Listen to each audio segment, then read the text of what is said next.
سلامونه دوستانو، نن درته د چرګ د پتونانو یو ښکلی بانډار درښیم. یو ښکلی میله چې داسې بانډار چې په ژوند کې مو لیدلی هم نه وي. ډېر ښکلی دی، زده کړه ترې وکړئ، همداسې میلې وکړئ. شروع کوي ورته شیان ورته میده کوي. خاص د چرګ د پتونونو بانډار دی.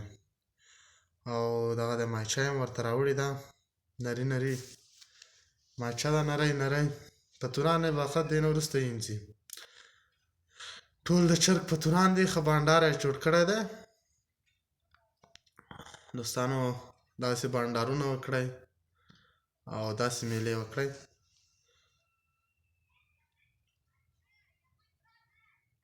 دا ټول یې وینځللې، چاق چاق پتونونه یې راوړي دي. مرچک مرچک ورته میده کوي ټول. دغه د مثالې مثالې هم اماده کړللې او دا به ټول په مثالو کوي.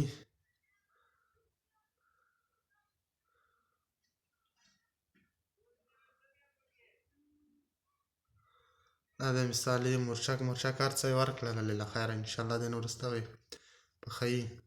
څومره یې سره کړي خوندور ښکاري. اوس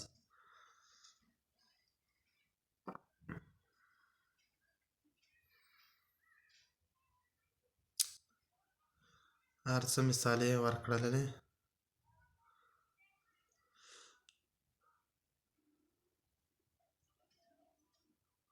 ماشاءالله سم ډېر دي. ښه دومره پتونان به دې خلاص کړي که نه، دیګ میګ یې ورته راوړو او غوړي خو یې ورته واچولې. د اشپز به زه یم بابای او چې سره کوي ملګرو. داسې میلې او داسې بانډارونه وکړئ.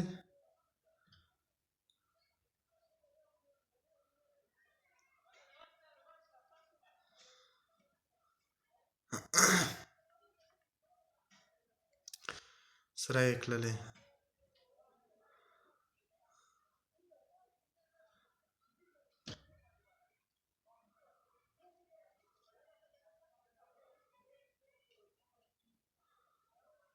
اوس ونه سوځېږي. دیګ همسې هوار خور دیګ دی هسې.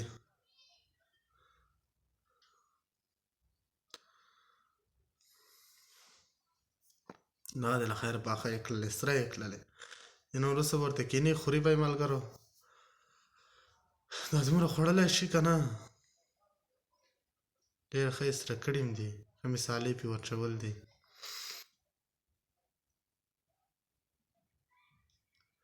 ښایسته یې سره کړي دي. دا د نور یم ورچو هو هو دا نه دي خلاص شوي، دویم پخلی هم شروع کړو.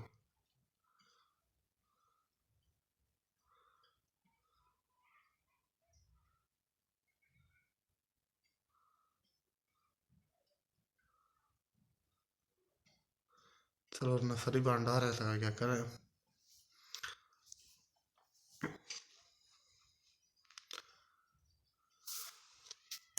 دغه دې میوې میوې هم ورته تیاروي.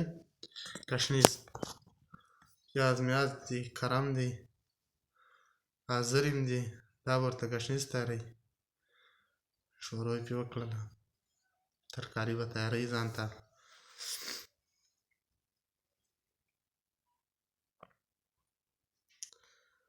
دا یې به څه شي دي، دا خو موږ هم نه پېژنو.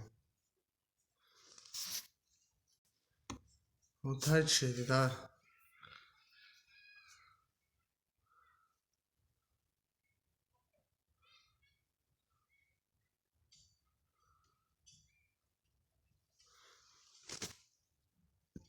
وړۍ پرې ور واچولې، دا یې جوش کړلې.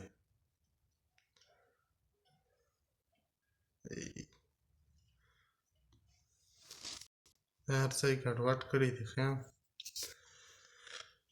دا به اوس سره کوي. دا هم پرې ور واچولې. دا کرم دي، دا مرم یې پرې ور اچولې. دا د هګۍ پرې ماتوي. هګۍ هم شروع کړې دي، ماتې کړلې. هګۍ پکې ماته کړلې. بل شی جوړ کړو هر شی ګډوډ کړي دي مرچک سره کرم دي پیاز دي هګۍ دي زر زره لړي چې ونه ترېنه سوځېږي ډېر خوندور دیګ کوي دې نه وروسته به یې راغلي وو پتونان یې ور واچول دا وریجې شیان یې پرې ور واچولې دغه دی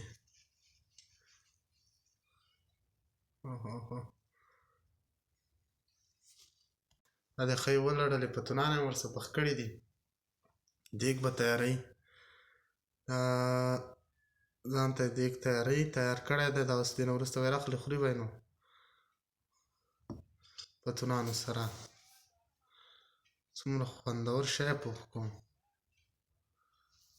تاسو یې ننداره کولی شئ ملګرو دا و د نن ورځې ښکلی بانډار نورو داسې بانډارو د دیګونو دپاره زموږ سره پاتې شئ الله په امان